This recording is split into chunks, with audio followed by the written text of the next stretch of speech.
lembra quando o nosso querido ex-presidente Fernando Collor de Mello caçou o dinheiro de todo mundo?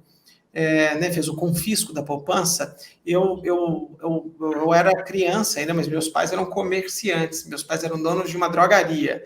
Imagina um comércio como é uma drogaria que precisa de giro, caixa o tempo todo. Da noite pro dia, meu pai acorda e fala assim: sabe que dia que a gente estava no banco para comprar remédio, para vender? Não tenho.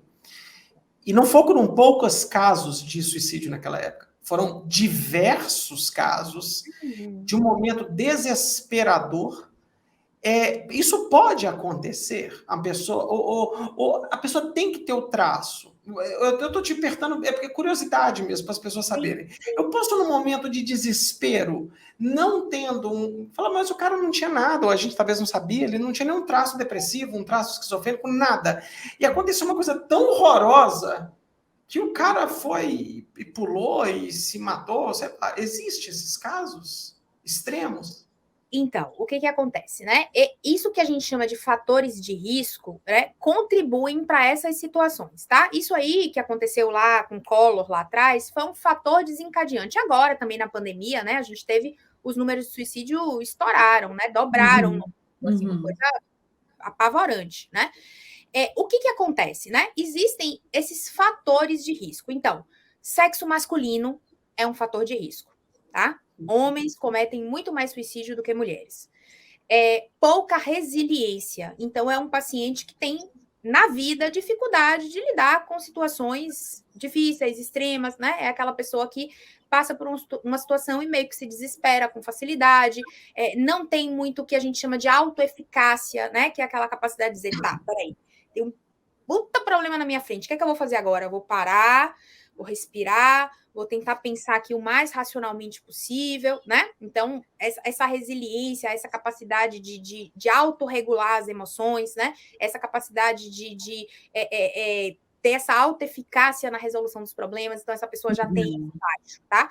Some-se a isso um comportamento impulsivo e agressivo, né? Então, às vezes, é aquela pessoa estourada, né? Aquela pessoa que xinga todo mundo, é aquela pessoa que briga no trânsito, então isso também é um fator de risco, né? Humor instável, então não significa que a pessoa tem que ter tido uma depressão prévia ou tem que ter um transtorno bipolar, né? Às vezes, a pessoa tem o que a gente chama de traço, ela está no espectro, né? Ela tem uma instabilidade de humor muito grande, mas o diagnóstico nunca foi fechado, seja porque ela não tem de fato, ou porque nunca procurou uma avaliação, né? Então, assim, vai passando pela vida, né?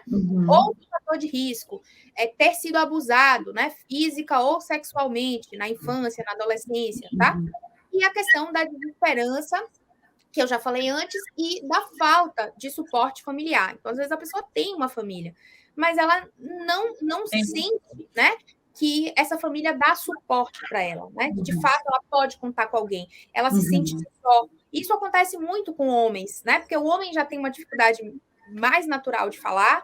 Muitas vezes o homem é o provedor da casa, né? Que foi o que aconteceu lá com o Collor lá atrás e agora também na pandemia.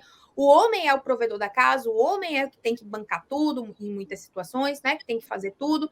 E ele não sente assim, poxa, se eu falar isso para minha esposa, ela vai se desesperar e eu não quero que ela se desespere. Eu quero que ela continue cuidando das crianças e fique tranquila, né? Eu não confio em ninguém para dividir isso e acho que ninguém vai poder me ajudar. Então, o caminho para mim é dar um tiro na cabeça, por exemplo, é me jogar da janela.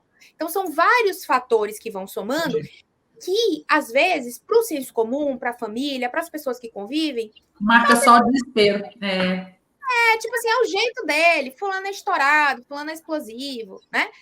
Fulano qualquer coisa fica desesperado. Mas, assim, isso vai sendo visto como traço de personalidade e não como um problema que precisa ser tratado previamente. Entende?